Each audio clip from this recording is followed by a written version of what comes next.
Hey everyone, my name is WyrmsEye and I welcome you back to another episode of the Battlespot Factory, our VGC Battlespot series.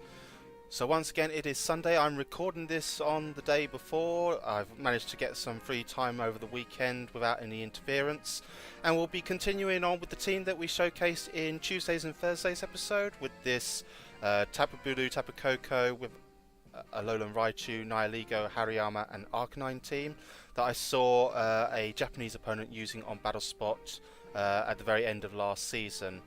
So let's just jump straight onto the ladder. As I've said in the previous episodes, I did want to do some off-screen laddering to get our rating just a little bit higher up. I did do a few extra battles, and obviously you can see I've got up to 1586 on this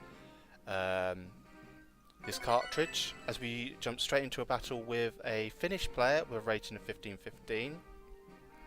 With a team of Arcanine, Alolan Persian, Tapu Fini, Kartana, Tapu Koko and Snorlax.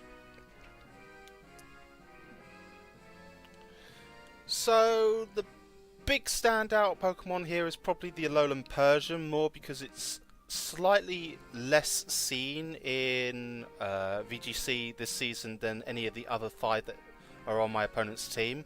Definitely don't want to discount it because it does have some very good options in the Fake Out, Parting Shot and Foul Play, and could also be one of the potential users of a Z move.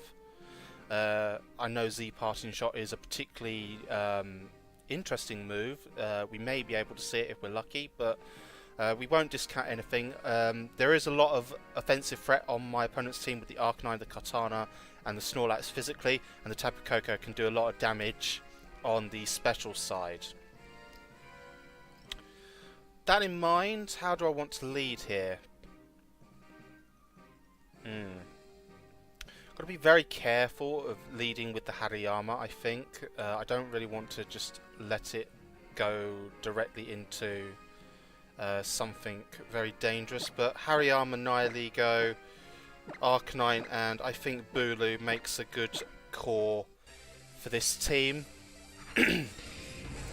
I've left the Raichu and the Tapu Koko on the bench.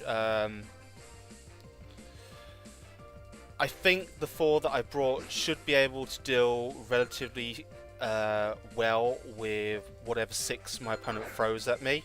The only potential sticking point I may have is if I lose Hariyama and they happen to have a Belly Drum Snorlax in the back, so that is something that we'll have to be mindful of at the very least. So we see that my opponent leads out with the Alolan Persian and the Tapu Koko, so not really too many surprises there. The Persian does obviously have the faster Fake Out pressure, so it will get the choice of whether it wants to Fake Out our Hariyama or our Nihilego. Either way, we do get some opportunity to at least cover for whichever option it goes for. That said, I'm going to Fake Out the Tapu Koko and I am going to double into it with a Sludge Bomb. We may see a Kartana switch in on the Tapu Koko. It probably would be a better option. But we see the Tapu Koko just go for the Protect here. And so a safe play by my opponent. The Persian is going to use Fake Out into the Hariyama slot. But Nihilego Sludge Bomb does hit into Protect, so a dead turn really for us, but on the whole, no real damage done, just the Fake Out traded, and obviously the Protect stopping the Tapu Koko from being hit by the Sludge Bomb. We could look to make a play here.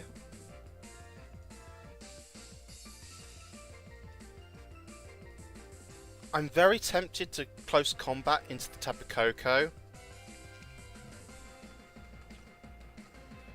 if only because I believe there is the potential for a Kartana switch in on that slot, but we actually see the Persian withdraw in favour of the Tapu Fini. So Tapu Fini will set up the Misty Surge. Let's see what this Tapu Koko goes for. Actually goes for a Nature Power, so turning it into Moonblast. So we do get an idea of what my opponent is running, and it's a very aggressive Tapu Koko set. And we do see that the hidden power does do quite a fair bit to the Tapu Koko, but the close Pong Bat won't be doing too much damage, but that is very respectable damage on the whole. And that actually leaves it within feint range, so despite taking a lot of punishment there, Hariyama could still have the potential to remove this Tapu Koko from the field.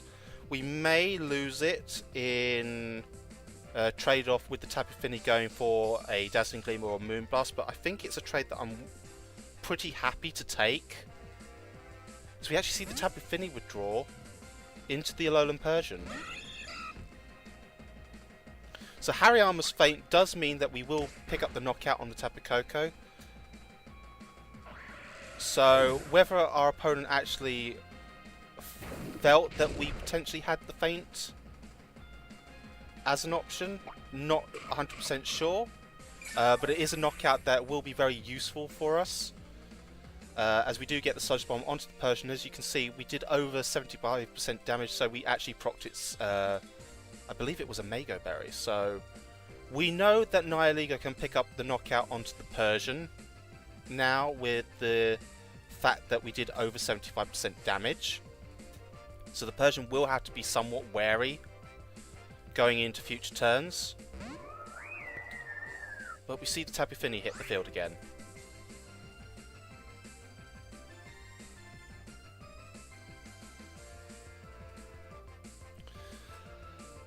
So Hariyama is at serious threat of being knocked out this turn no matter what happens. Persian probably will go for the fake out onto the Nihilego to stop any potential Sludge Bomb into the Tapu Fini, giving the Tapu Fini the opportunity to, my best guess would Moonblast our Hariyama.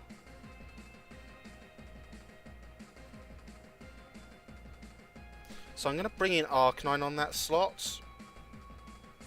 And I am just going to protect with the Nihilego. My opponent could call my bluff and actually go for a Muddy Water instead to get the spread damage, but we will have to see on this factor. So I'm expecting Fake Out into Nihilego. Right. It's all down to what the Fini goes for. Moonblast, as we expected, into the Hariyama slot, so Arcanine should take this very well, and it does so. Does lower its special attack, which is a bit unfortunate, but that's not actually too bad for us.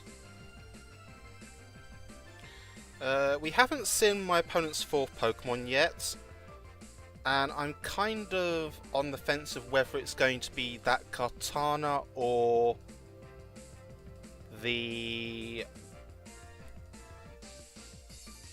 an Arcanine of my opponents.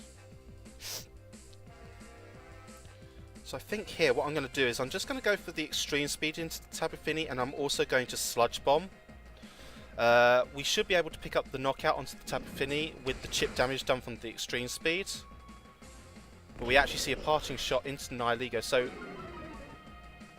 probably means that the Fini will survive our Sludge Bomb offense, as we actually see the Snorlax as my opponent's last Pokemon.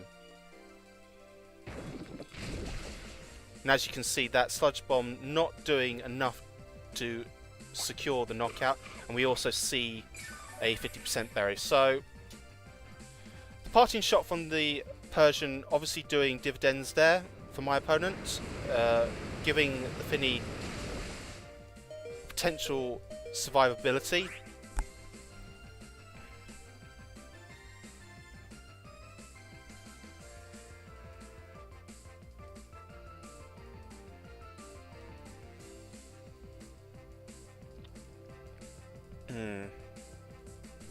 I'm just debating whether or not our Arcanine is going to be faster than the Tapu Fini. I want to take an educated risk and say it could be. but I'm not sure if that's a risk I really want to take. Actually, yes it is. I'm going to Inferno Overdrive the Snorlax, and I'm just going to protect the Nihilego this turn. I partially expect the Finny to also protect here. But we don't see a protect, but we are faster than the Finny here. Oh.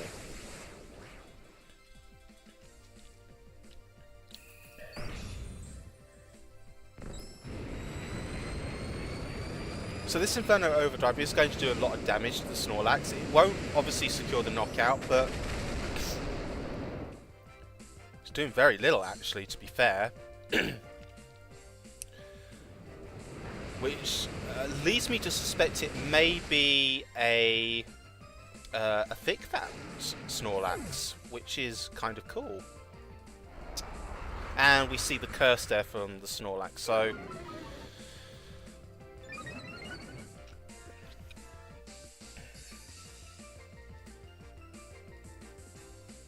a very potent Snorlax set here, but one that is going to give me a bit of trouble.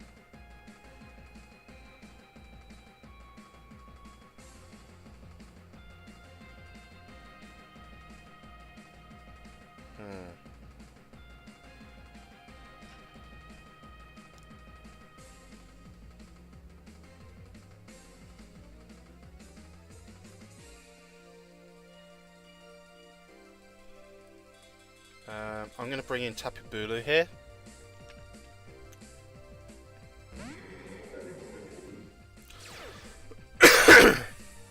Okay.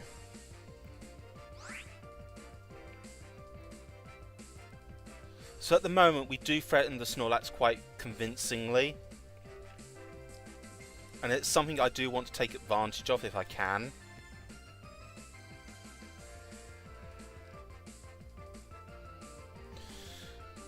So I'm actually going to bulk up this turn to match the attack and defensive increase on the Snorlax.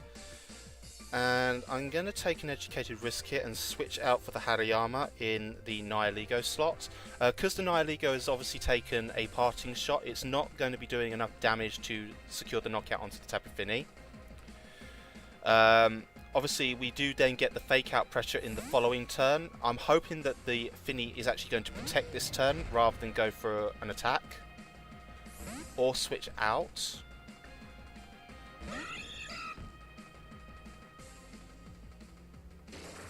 So, how does that actually change the landscape here? As the Snorlax goes for another curse.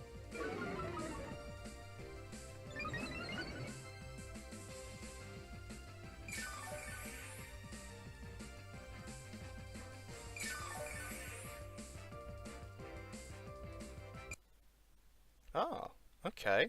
That's unusual. Now, is that our end or is that my opponent's end? It's our opponent's end. So, I certainly don't think that game was won by us by any means.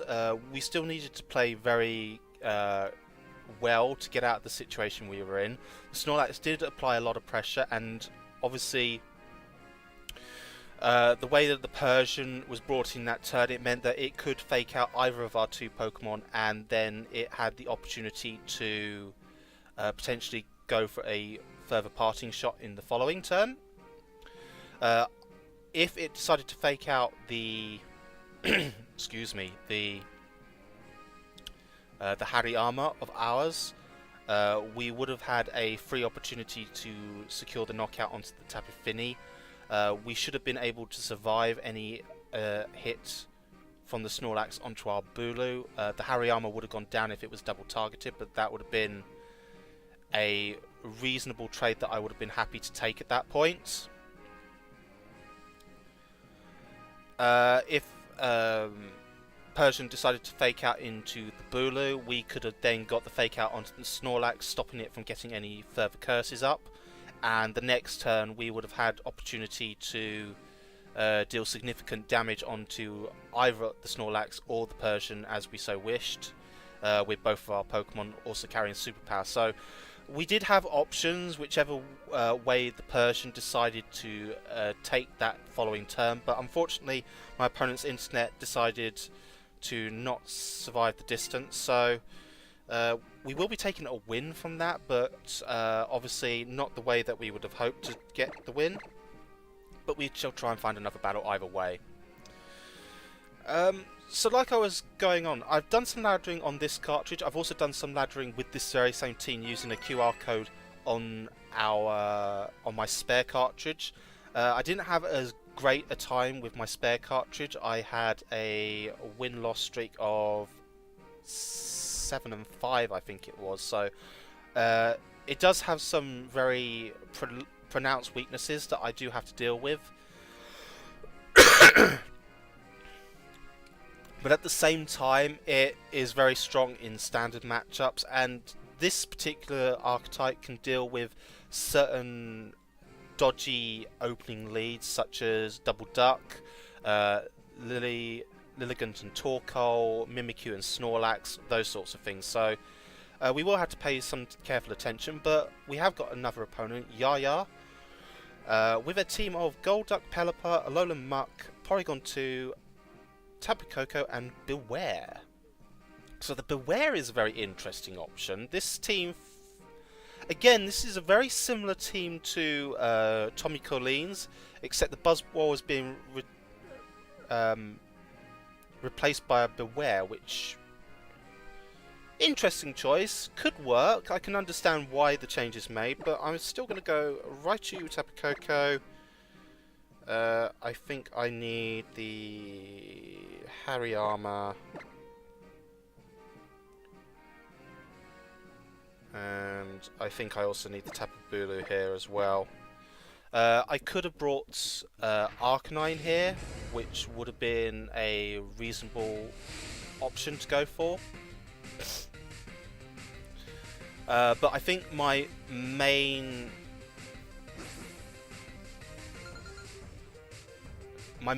priority is to try and stop a easy rain setup as best as possible.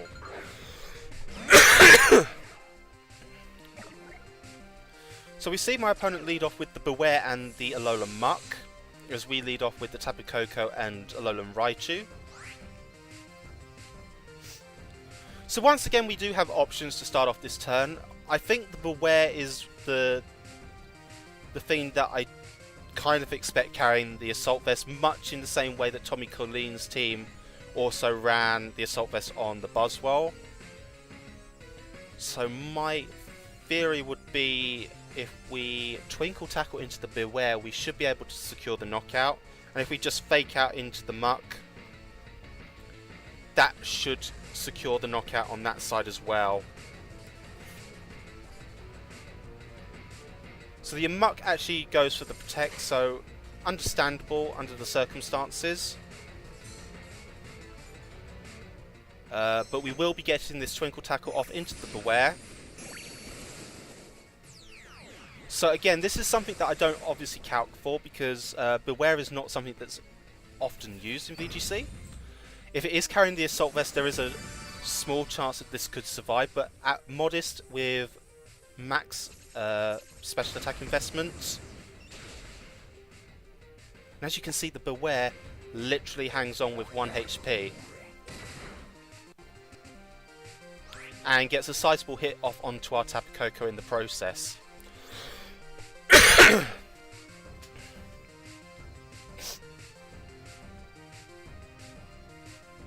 So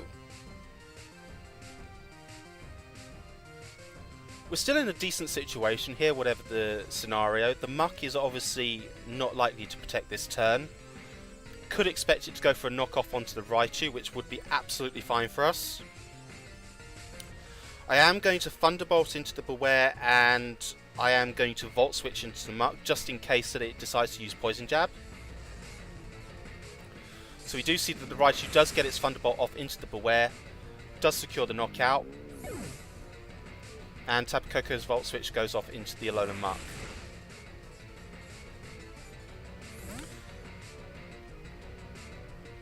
And this means that we can bring in our Hariyama here. So as I said, I expect the Alolan Muck to knock off into the Raichu. Thanks to the Focus Sash, we should survive. Well, we will survive, sorry, I should say. So we hang on for dear life with the Focus Sash. And now we can get to see an idea of what's in the back for my opponent here.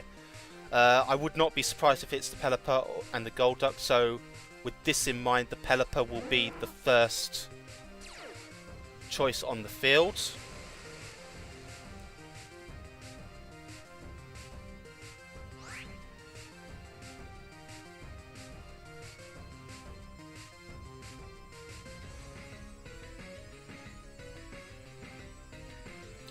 And this is where we need to actually be a little bit careful, because we need to cycle Raichu and Hariyama very carefully in the next couple of turns to maximize their effectiveness.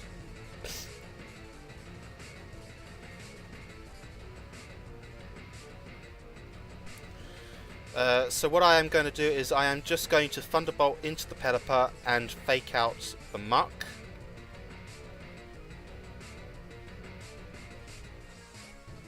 As the Pelipper actually shows that it has Protect, so not all Pelipper actually tend to carry Protect, and as we see that the Muck also goes for its Protect as well.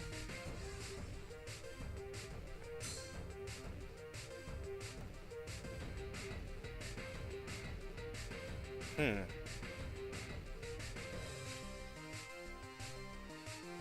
taking a long time to go into the next phase. There's no disconnection error for my opponent. That would be... Oh, that's a shame. Oh, that's a real shame. And again, I think that the following turns could have been very interesting for me and my opponent. Obviously, the Raichu is critically one of the most important facets to dealing with the Golduck after the Tailwind goes up. We could have stopped the Tailwind from the Pelipper, at the very least, with a Feint and Thunderbolt into it, assuming that the Alolan Muck didn't have Shadow Sneak, and I can't recall whether Tommy's set did or not. It might make a bit of sense if it did, but I'm not 100% sure about the specs of the team. That being said, assuming that the Muck didn't have a Shadow Sneak, we would have been able to secure the knockout onto the Pelipper with a Feint and Thunderbolt. Likely the Muck would have gone to getting rid of the Raichu that turn, so we would have been 3-2 in front with our Tapu Koko and Bulu in the back. From there, it would have been a very interesting dilemma to deal with. My head says that we should have had the matchup on paper, but obviously we didn't have to deal with the Hydro Vortex at that point, so I would expect the Hydro Vortex could easily secure the knockout onto the Tapu Koko, possibly not onto the Bulu if we brought that in. And again, the Hariyama, it's not something that I've calculated for, but without any chip damage, it's very unlikely that it would have been able to do so. So swings and roundabouts there, unfortunately, but it was a good game up to that point for my opponent, and yeah, it was a bit of a shock to have two communication errors, but I don't really want to stick another episode in this time because we would probably be pushing on for 40 minutes otherwise, so I am going to call it quits there. Sorry that we did have two disconnection issues from our opponent's sides. It can't be really that helped that much, but they were good battles up to that point. And again, I think it shows how this team can tango with these very strong, standard, even hyper-offensive teams as we see here.